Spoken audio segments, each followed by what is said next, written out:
Hello everyone, this is Ether Dragon, and welcome back to another episode of Fire Emblem Heroes.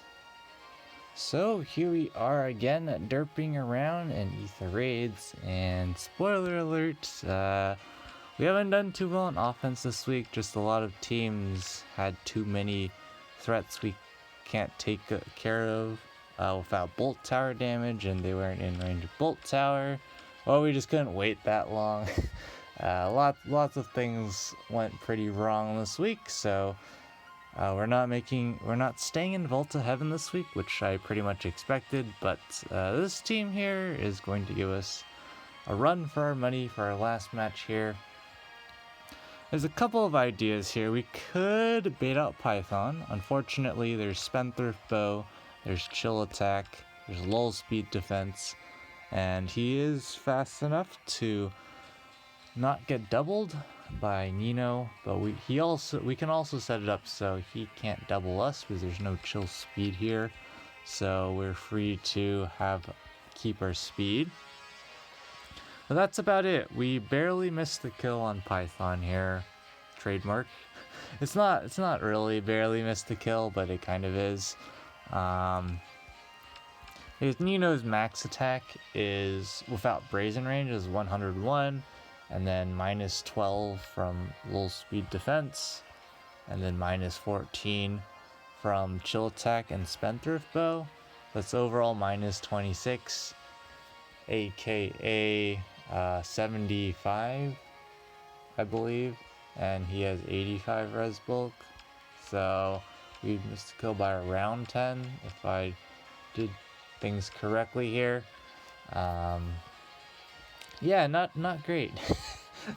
And the other problem is we would have Nino here, Kaden here, and Peony here since Python can reach here because of Not. So we are just in a really bad spot in terms of positioning for the following turn. Nino is literally minimum buffed. She can't, and we wouldn't have broken infantry school by then, so we would see something where, Not hits end turn, Python goes attacking here. There's no Wings of Mercy or anything, so we would see a dance from Triandra, and then it's just units moving. I would imagine Berkute's probably headed this way. Katria would just head on straight down, or Not would move, Katria this, and then, this. So basically we get hyper swarmed by units. We could maybe bottleneck funnel them. Actually not a terrible plan, except for the fact that Wedding Bellax has teleportation shenanigans involved, so I don't really think that's a great strategy because Python will still be alive on this tile here. I believe he'll attack from where the Panic Manor is once you break that, so we'd probably have to take him out. Caden's kind of awkwardly sitting here. Milla's gonna be awkwardly sitting here, so I don't feel like that's a great play to make. But it kind of just then begs the question, what is a better play? And really don't know. Because we could bait out Silk, of course. There's no movement assist here, so the only other units that could attack would be Berkute, really. Katria wouldn't be able to reach. It would just be, Berkute moving, getting danced by Triandra. There is odd recovery, so we can't just isolate Triandra turn 1. And of course Berkute would hit pretty hard against air, so we could have her, I think we could have her live. It's actually very close, but I think with Kaden Company's help. But there's also, Flower's Sorrow and Frightful Dream, so I don't actually think it's a reasonable, we could of course do it all the way over here. But again, that just begs the question, what's the point? Because everyone's going to be coming to town, so then it kind of makes you think maybe we should just wait till turn 3, get our Bolt Tower damage off, and go ham. That's probably the best strategy. It's just that I don't really like it because we definitely 100% have to take out Bramamond with that Bolt Tower damage, so I think it is something we just have to do here, which is a bit unfortunate, but Milla here can actually just be all the way over here doing whatever she wants to do because, well, she can't really do much. if we're being honest here. So Nino can maybe set up. I don't know if we can ever get rid of the infantry school and get away with it. Just because of what we need to do. We need to break this.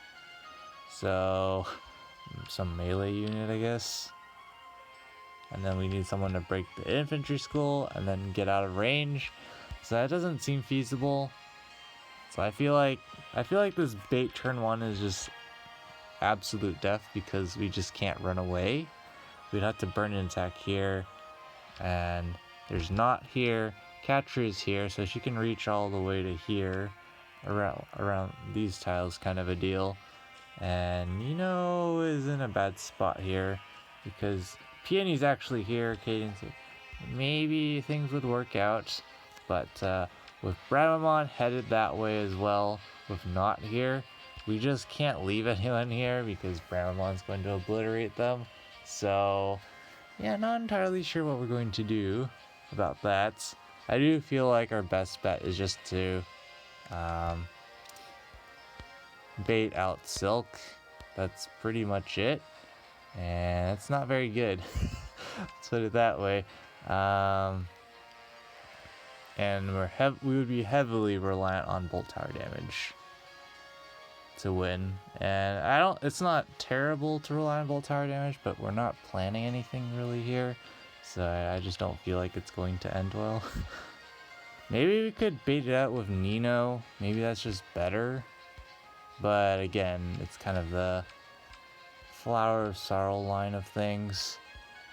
Doesn't seem ideal. But maybe it's just best. We do this. I guess we could bottleneck. That might be the strategy, to just bottleneck them, but you know, they can also head this way, so I don't really know if that's going to work. Let's just try that strategy for the memes. There's also there's tactics from infantry school. There's a lot of things that will go wrong. 100% guaranteed, or your money back.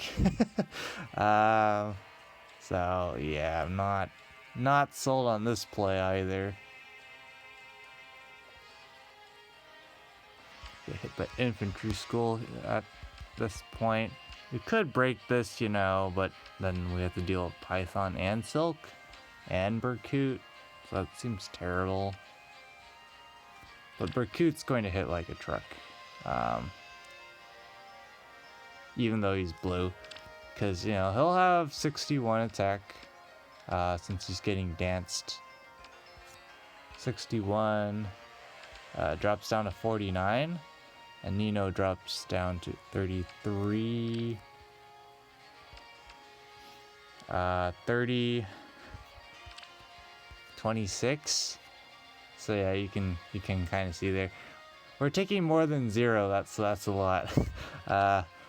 We could also get. Could we get double tier? Oh, we also got debuffed by infantry school, so that's another -8. We're taking like over 20 damage from Berkut, which is kind of bad. Not gonna lie. And of course, Silk doesn't actually ever die in one hit. I don't know what we're trying to pull here, but I think we just gotta go for it. And just go ripperinos. That's pretty much what we've been doing lately in our offense matches. Kind of debating here where to place all our units. I think we probably want to do something like this, just loop, and then we can have air here to rebuff, but this seems pretty terrible. Do we want Milla here potentially to 1v1 Berkut if he so choose? I don't think he's ever going to attack Milla, so it's probably kind of just pointless to. Well, if we have Milla not there, then, you know, we could reposition with Kaden this way and do something there. Not entirely sure what's best here. I think we'll just put Milla here. And we're going. Oh, we also have to worry about tactics room as well. So there's the obvious attack there. There's that. Berkut doing exactly 20 actually. And yeah, it's just kind of like a funnel train. So actually breaking this was a massive mistake because we wanted to funnel train if we wanted to have any chance of winning this, we would have had to force the funnel train. So now what? Because if we didn't break this, I don't know why I broke this, by the way, then we could just force Silk to continue to attack. The problem is Bramon just gets stuck in the back, and we really want to get the Bolt Tower damage to take him out. So maybe, you know, maybe it's not terrible, but Python and company are going to be devastating here. Lovely. Yes? At this point, if we buff with Nino, that only buffs res, Yes? so we definitely are nowhere near from picking up the kill. Okay. And Silk just attacks again, so I think we're gonna get obliterated here. To say the least. Maybe we can convince Silk to attack someone else. Maybe attack Milla instead, perhaps. Do my best. Well, we're gonna do this every time. Sure thing. We're gonna do this to buff up Nino a tiny bit more, but that's not really gonna do much. In terms of Milla, probably just hit end turn again, right? We could put Milla here.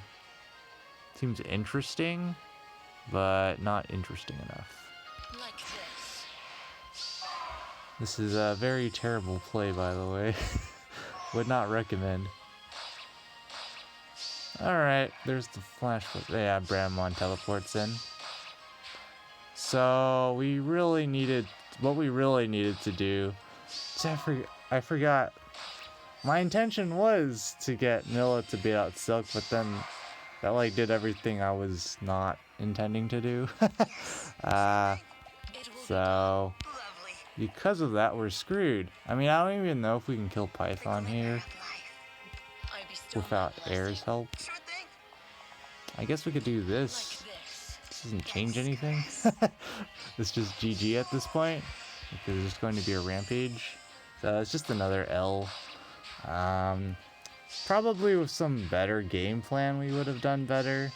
But yeah, this was the kind of a team where we probably could win if we thought hard enough, but we're just too brain dead at this point in the week. And the team is still, at the end of the day, Hyper Garbo, and doing the don't activate traps challenge is just absolute headache. Let's put it that way. So we end the season out here with tier 34, which is hot garbage, of course. But yeah, we'll talk about more of the matches we ran into in the replays video. But yeah, I figured I would at least upload the last match of the season, because a lot of the matches were just like, I looked at all my options, calculated a crud ton of things, all of them didn't work, and it's like there's no follow-ups. Like, even if I tactically sack, I still can't win. So I need specific units to be alive. I needed basically everyone on my team to be alive to pick up kills on some units. So it was just like, yeah, that wasn't happening. So not a great week again, but that's gonna be it for this episode. Thanks for watching. As always, this is Ether Dragon, and hope to see you all next time. Bye.